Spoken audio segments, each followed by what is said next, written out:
যার ভিতরে ঈমান নেই তার কিসের বেনামাজ?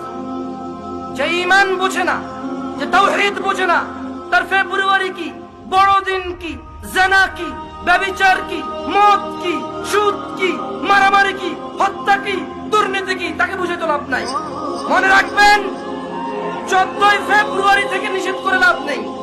কারণ 14 ফেব্রুয়ারি ওই সকল মানুষ যায় যারা তাদের রবকে বোঝেনি। মনে রাখবেন, আমি আজকে রবের সাথে পরিচয় করে দিয়েছি এদের। এরা যদি মনে করে 14 ফেব্রুয়ারি যাবে আর ওদের মৃত্যু হবে ওই অবস্থায়, আর তাদের কোন ওলি মুর্শিদ আছে যে তাদের কবরে যাবে 14 ফেব্রুয়ারির ওই নষ্টাপনা, নোংরা অশ্লীলতার ওখানে গিয়ে তাদের কবরে গিয়ে কেউ তাদের রক্ষা করবে? ওলি মুর্শিদ আছে, আমি আর আপনি দেখা যাবে সেদিন, যেদিন বিচার হবে, মানুষ আল্লাহর সামনে আসবে এককভাবে, একা একা।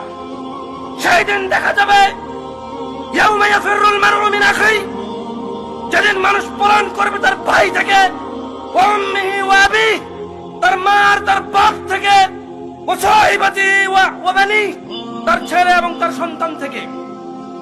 সেই দিন দেখা যাবে যে তার 14 ফেব্রুয়ারি তার আইডলরা, তার সিনেমার নায়করা, তার রাতের আনন্দের গায়করা, তার